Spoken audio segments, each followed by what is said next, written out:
Hello and welcome to Monday's Reflection. As we continue to look at the prophet Elijah, we look at the episode this week where he meets a man called Obadiah. Let us start by praying together. O God of the still, small voice, quiet our inner spirit. Help us to focus upon you and you alone, to hear your voice within. There are so many other voices demanding our attention, but we cannot attend to them without you. Be still and know that I am God.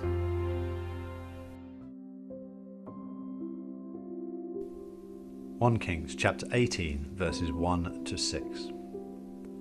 After a long time, in the 3rd year, the word of the Lord came to Elijah. Go and present yourself to Ahab, and I will send rain on the land. So Elijah went to present himself to Ahab. Now the famine was severe in Samaria, and Ahab had summoned Obadiah, his palace administrator. Obadiah was a devout believer in the Lord. While Jezebel was killing off the Lord's prophets, Obadiah had taken 100 prophets and hidden them in 2 caves, 50 in each, and had supplied them with food and water. Ahab said to Obadiah, "Go through the land, to all the springs and valleys. Maybe we can find some grass to keep the horses and mules alive, so that we will not have to kill any of our animals." So they divided the land they were to cover, Ahab going in one direction and Obadiah in the other.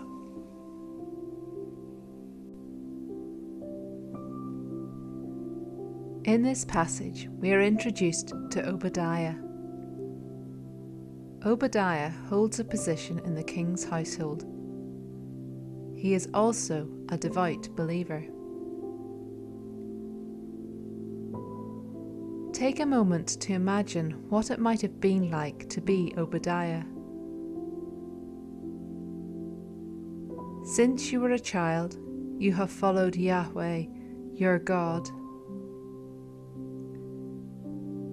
You are a capable man and have risen to a position of significance in the king's household, having responsibility for the running of the palace.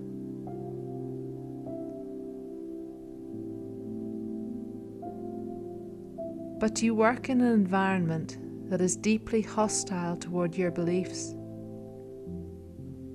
You've watched as the queen, Jezebel, hunts down anyone who speaks out for your God.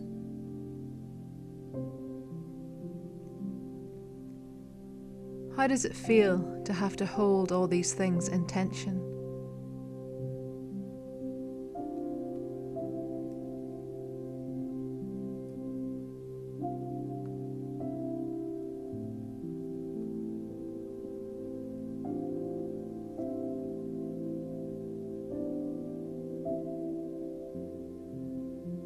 One day, you hear that Jezebel is on the rampage again, and this time, something stirs in you, causing you to react. You find the people she is set against, and before she can reach them, you hide 100 of them in caves. Then, despite the growing famine, you find food and water for them. You keep them alive.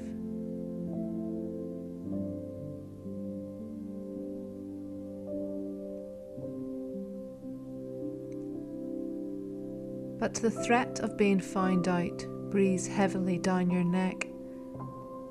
Perhaps you feel constantly on edge, waiting for the day when your true allegiance is exposed.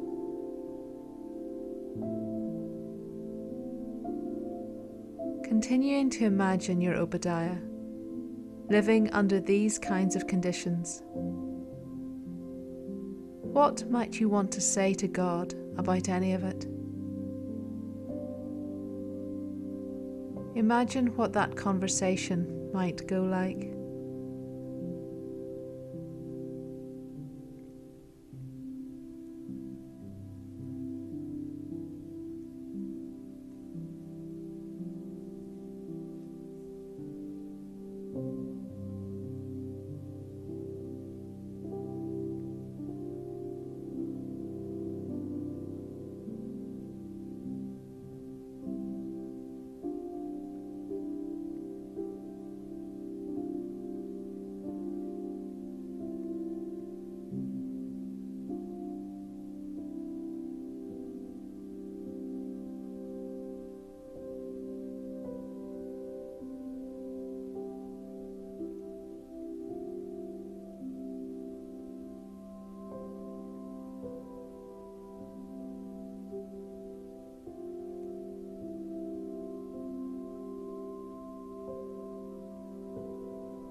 And does anything from Obadiah's experience resonate with you today?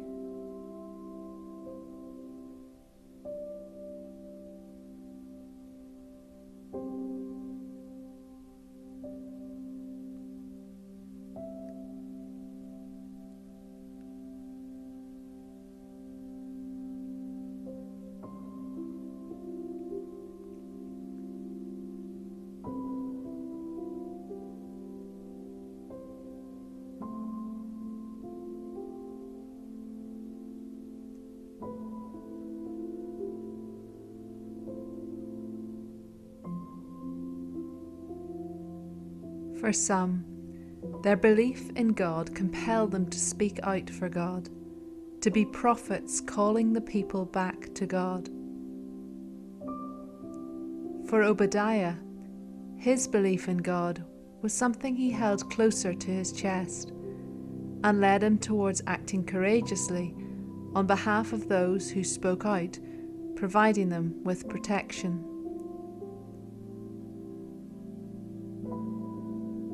Which of these people's responses, the prophets or Obadiah, do you feel most drawn to? Do you feel more drawn to speak out or to act courageously behind the scenes?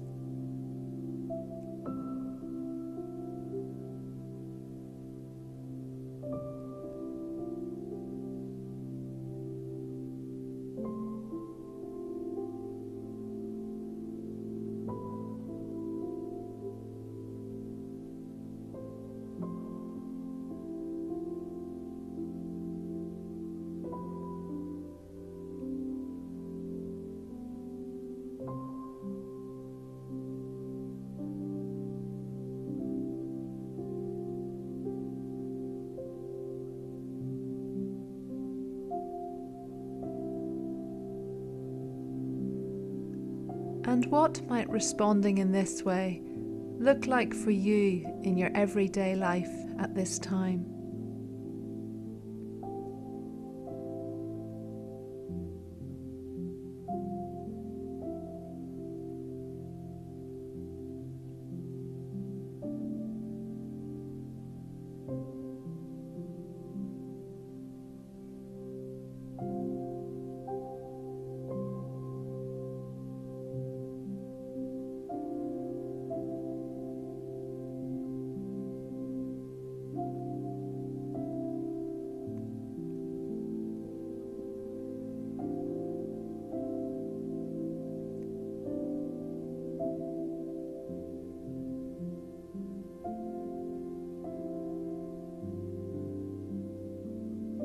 And now gather together your thoughts and begin to speak to Jesus about what is on your mind.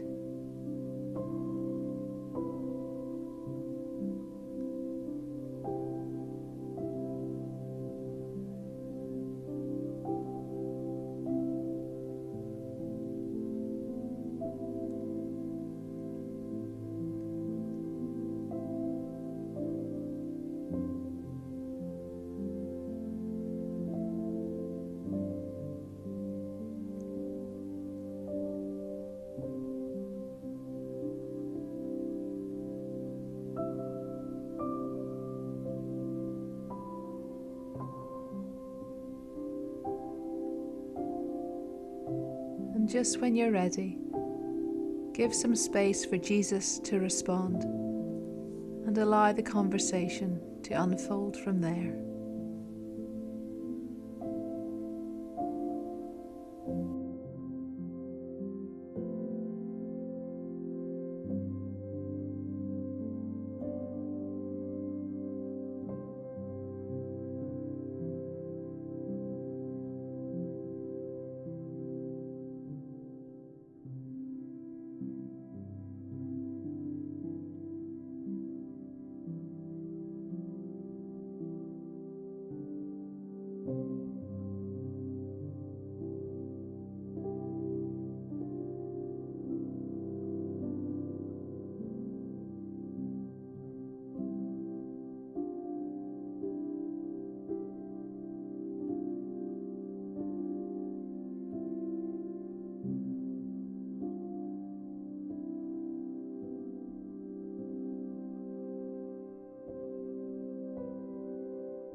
Thank you for joining us for today's reflection. We hope the rest of your day goes well.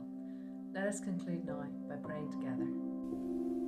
We see Elijah calling on the name of God, responding to the forces of evil with an appeal to a higher power. May we be a people of faith. We see Elijah caring for the most vulnerable, offering bread to the widow and healing touch to her child. May we be a people of compassion. We see Elijah speaking truth to power, daring to deliver words of judgment to the king. May we be a people of justice. We see Elijah ascend in the whirlwind, offering the promise of the still unfolding future. May we be a people of hope. Amen.